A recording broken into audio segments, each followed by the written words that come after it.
Exercise 2.8, question number 7.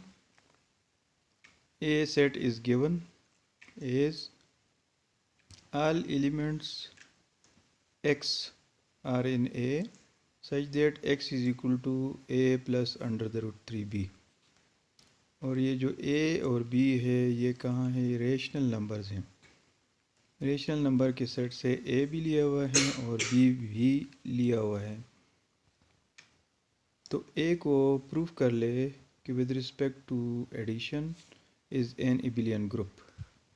इसके लिए हम क्या करते हैं कि कोई से दो एलिमेंट, सबसे पहले क्लोजर प्रॉपर्टी प्रूफ करनी है। तो दो एलिमेंट ले लिए इस सेट में से कि a1 plus under the root 3b1 और दूसरा एलिमेंट हमने ले लिया a2 और plus under the root 3b2। ये a में से ले लिए, इन दोनों का प्लस ले लें तो प्लस इसमें से यानी ये a1 और a2 प्लस हो जाते हैं। इस तरह ये दोनों प्लस हो जाते हैं और इसमें से अंडर द रूट 3 कामन चला जाता है तो ये आ जाता है। अब a1 और a2 हमने कहा था कि ये रेशनल नंबर है तो इन दोनों का प्लस भी एक रेशनल नंबर होगा, क्योंकि rational number is closed with respect to addition. तो ये दोनों का प्लस भी एक रेशनल नंबर हो गया और b1 b2 का प्लस भी एक रेशनल नंबर हो गया, क्योंकि b1 और b2 रेशनल नंबर्स हैं और इन दोनों का प्लस भी एक रेशनल नंबर होगा, because rational number is closed under addition. तो इसको हम नाम दे देते हैं ए डैश और इसको नाम दे देते हैं बी डैश। तो ये भी वही फॉर्म आपकी बन गई है इसकी कि ए डैश एक रेशनल नंबर है और बी डैश एक रेशनल नंबर है और a dash plus under the root 3b dash.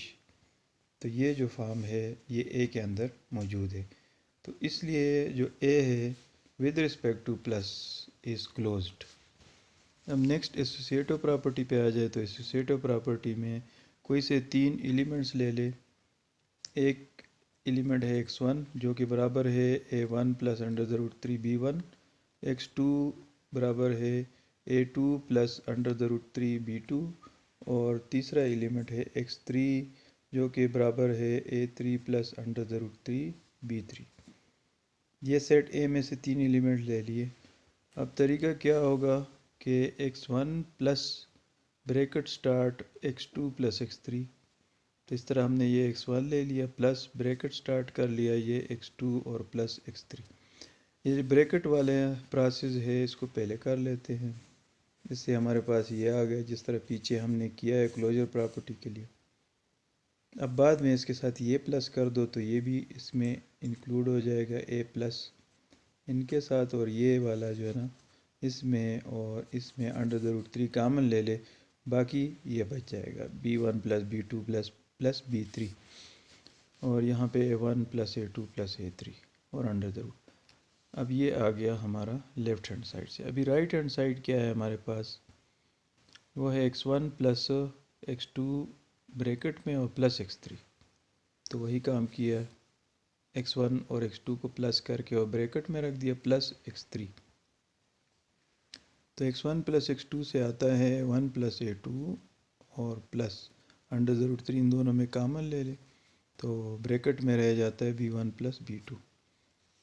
अब आगे जाके इसके साथ x3 भी प्लस कर दे तो x3 हमारा क्या है ये वाला, तो ये इसके साथ प्लस हो जाता है तो ये बन जाता है और ये इन दोनों में अंडर द रूट 3 कामन ले ले तो बाकी जो बच जाता है b1 प्लस b2 और प्लस b3।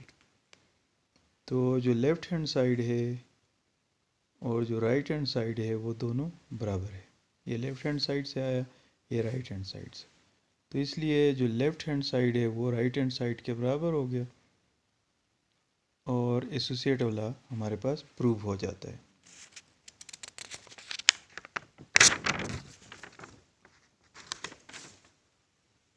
अब आ जाएं जनाब इस पे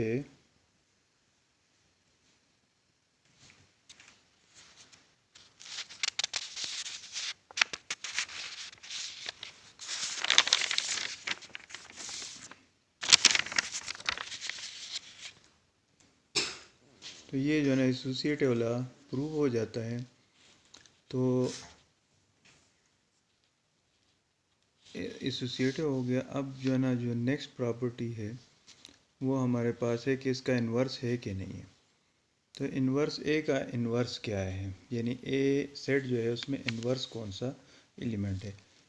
तो हमारे पास ज़ीरो, यानी ए की जगह ज़ीरो और बी की जगह ज़ीरो लगा लें, तो zero plus under the root 3 zero, जो कि हमारे पास ज़ीरो के बराबर आ जाता है। यानी ज़ीरो को अंडर द रूट 3 से मल्टीप्लाई करें, ज़ीरो के साथ प्लस कर दें तो हमारे पास ज़ीरो आ जाता है। और ये ज़ीरो जो है ना, ये विद रिस्पेक्ट टू प्लस ए का आइडेंटिटी एलिमेंट आ जाता है। इसी तरह फोर्थ नंबर पे है कि एडिटिव इन्वर्स क्या होगा इस सेट में, तो a plus under the root 3 b, इसका इन्वर्स एडिटिव इन्वर्स क्या होगा, minus a minus under the root 3 b belongs to a, क्योंकि माइनस ए भी एक रेशनल नंबर है और माइनस बी भी एक रेशनल नंबर है। तो ए यानी minus A plus minus plus under the root 3 और माइनस बी, ये इस तरह होगा। तो ये भी एक यानी ये रेशनल है, ये रेशनल है अंडर द रूट 3 जो है ना, तो ये जो फॉर्म इसकी है वो ए सेट की है और ये इसका इन्वर्स है और एडिटिव इन्वर्स है। ठीक है, तो इस तरह जो है ना एडिटिव इन्वर्स भी एग्जिस्ट करता है। तो नेक्स्ट जो है ना हमारे पास है कम्यूटेटिव प्रॉपर्टी। यहाँ तक तो ग्रुप बन गया विद रिस्पेक्ट टू प्लस। अब हम लेते हैं x1, एक एलिमेंट लेते हैं एक x2। तो हमने प्रूफ करना है कि x1 plus x2 is equal to x2 plus x1।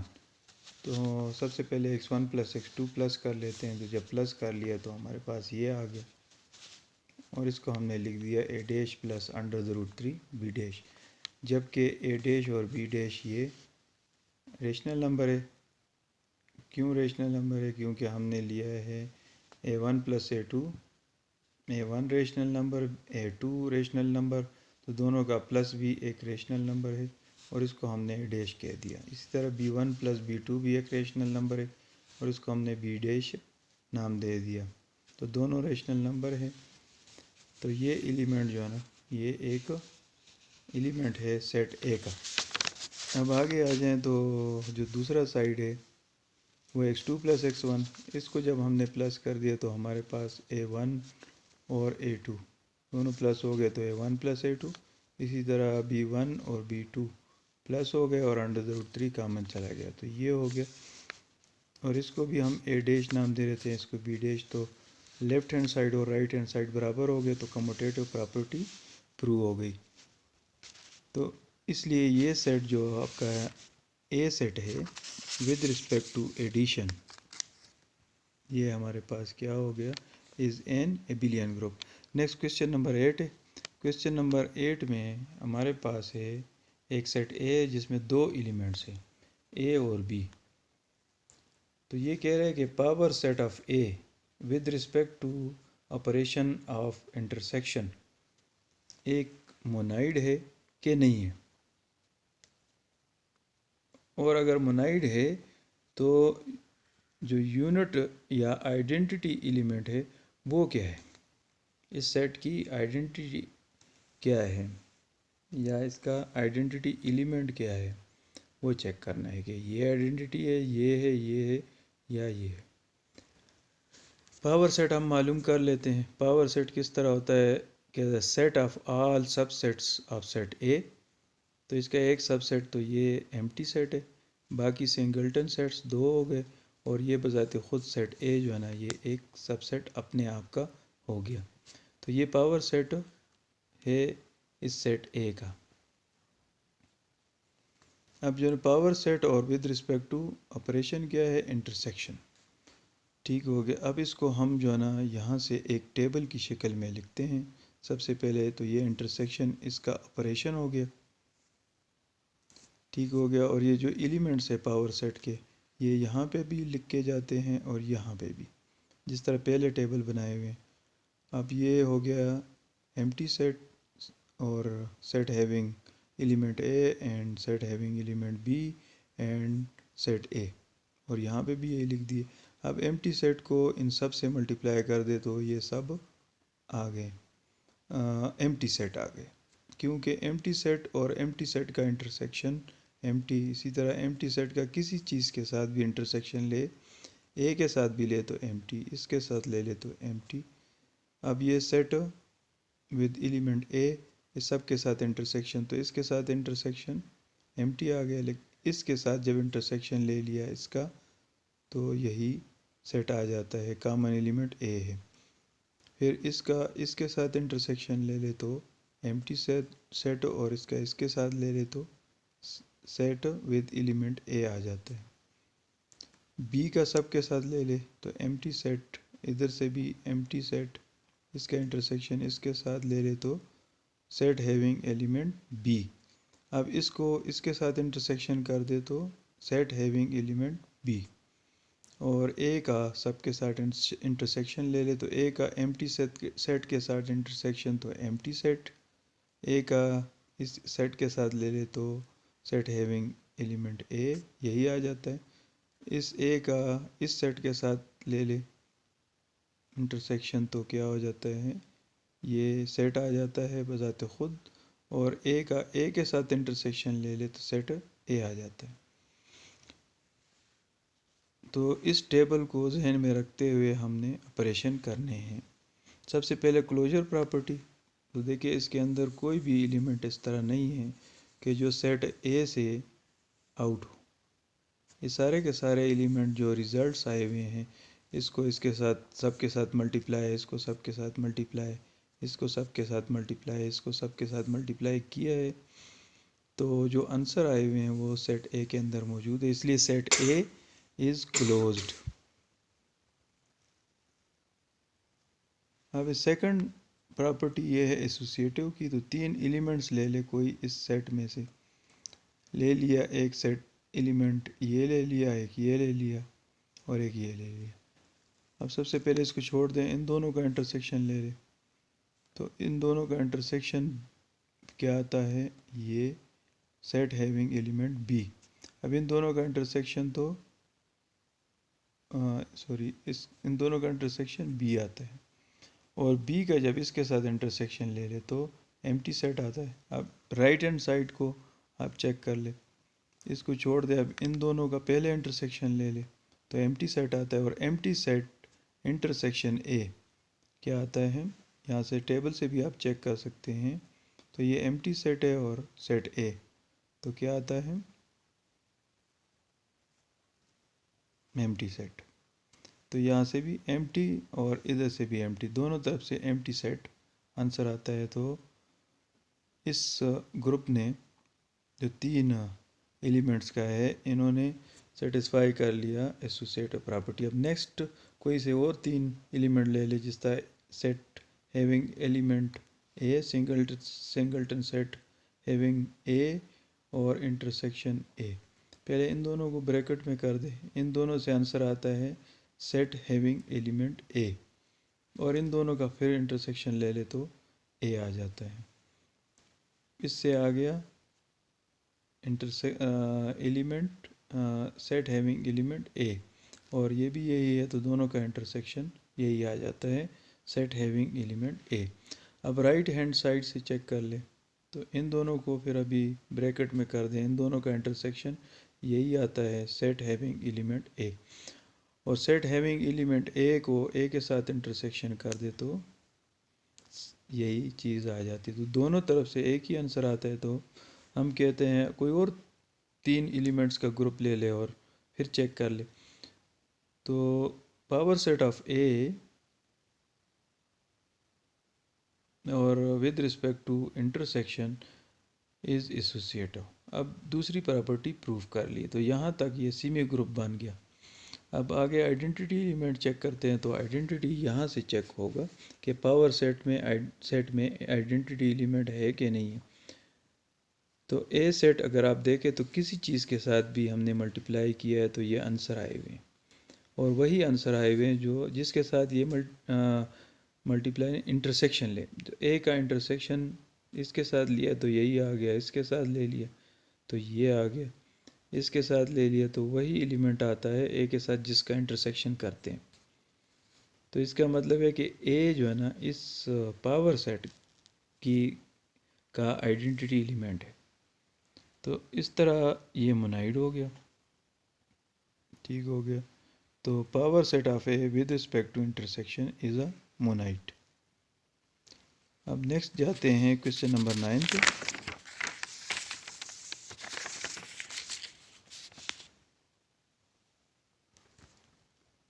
आपको दिया हुआ है एक सेट जो कि वो कह रहे हैं कि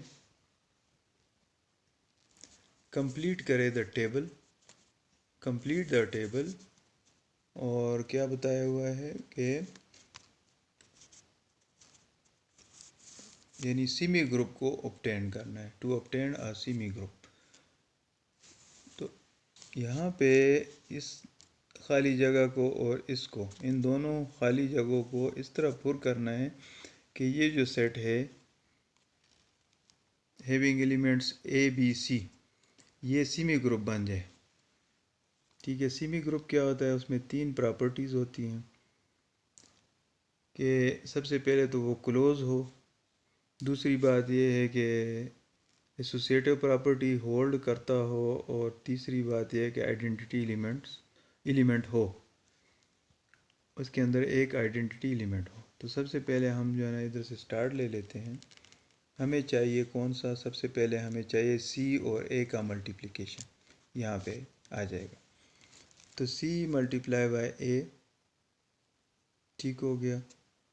तो अब सी को किस तरह लिख सकते हैं, ए और एक सी को हम किस तरह लिख सकते हैं कि जहाँ से सी आता है, तो ए और ए के मल्टीप्लिकेशन से सी आता है। तो यहाँ पे हम लिख लेते हैं ए मल्टीप्लिकेशन स्टार है, ऑपरेशन स्टार है, जो कि कुछ भी हो सकता है, मल्टीप्लाई या प्लस। तो ए स्टार ए किसके बराबर है, सी के बराबर है। अब हम एसोसिएटिव अप्लाई कर लेते हैं तो ब्रैकेट की जगह चेंज हो जाती है। अब a multiply by a multiply by a, फिर सी आ गया। तो ए मल्टीप्लाई बाय सी, अब चेक करते हैं तो ए स्टार सी, तो क्या हो जाता है बी। तो यहाँ पे बी आंसर आ गया। तो सी स्टार ए से बी आ गया, तो यहाँ पे हम लगा लेंगे बी। नेक्स्ट यहाँ पे क्या है, किधर से आंसर आएगा, तो सी को जब बी से स्टार ले लेते हैं, सी स्टार बी, तो यहाँ पे वो आंसर लिखेंगे। तो बना लेते हैं सी स्टार बी, सी स्टार बी। तो बी को किस तरह लिख सकते हैं, ए स्टार सी, ये जगह बनती है। तो बी की जगह पे ए स्टार सी लिख दिया, फिर ब्रैकेट की जगह चेंज कर दी यूजिंग एसोसिएटिव प्रॉपर्टी। अब सी स्टार ए से क्या आता है, अभी हमने प्रूफ कर लिया कि सी स्टार ए से बी आता है। तो यहाँ पे हमने बी लिख दिया, इसकी जगह पे बी। अब बी स्टार सी से क्या आता है, तो ये बी है और ये सी है, तो B star C is C, तो यहाँ पे आंसर आ गया सी। तो सी स्टार बी से सी आता है, तो यहाँ पे सी हो गया। इस तरह ये क्वेश्चन कंप्लीट हो जाता है। अब नेक्स्ट क्वेश्चन है क्वेश्चन नंबर 10। उसमें बताया हुआ है कि set of all 2x2 matrices which are non singular, जो सिंगुलर ना हो, यानी जिनका डिटर्मिनेंट जब ले ले तो आंसर ज़ीरो ना आता हो।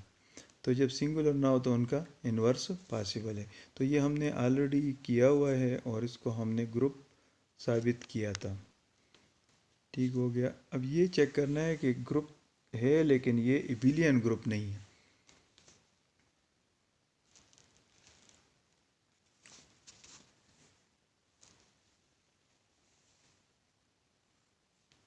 तो ये हमने पिछली वीडियो में की है, वीडियो नंबर 58 में। अब कम्यूटेटिव प्रॉपर्टी सिर्फ चेक करना बाकी रह गया है, बाकी कर चुके हैं। तो ए क्या है, ए एक सेट है हैविंग ऑल 2x2 मैट्रिसेस, जो कि नॉन सिंगुलर है,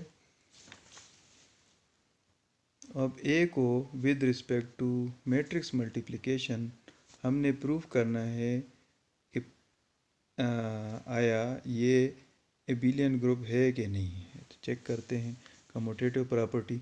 4 प्रॉपर्टीज़ हम पहले प्रूफ कर चुके हैं। तो लेट एक एलिमेंट ये ले लेते हैं, इसमें से एक ये लेते हैं, क्योंकि दोनों अगर इनका डिटर्मिनेंट्स आप ले लें तो ज़ीरो नहीं आता, एक से भी नहीं आता और दूसरे से भी नहीं आता।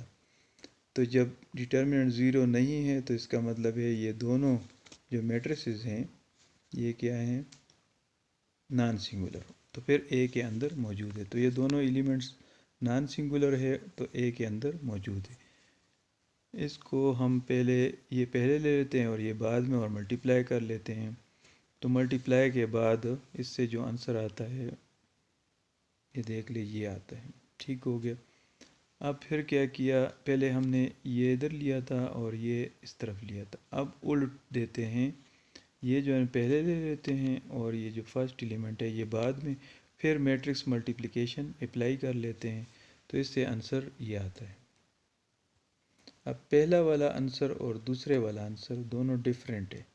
तो इसका मतलब क्या है कि a multiply by B is not equal to b multiply by a. ठीक हो गया। अगर ये सेट a है और ये b है तो a इंटू बी या a multiply by B is not equal to b multiply by a। तो a under matrix multiplication is a group but it is not an abelian group या it is non-abelian group. Thank you.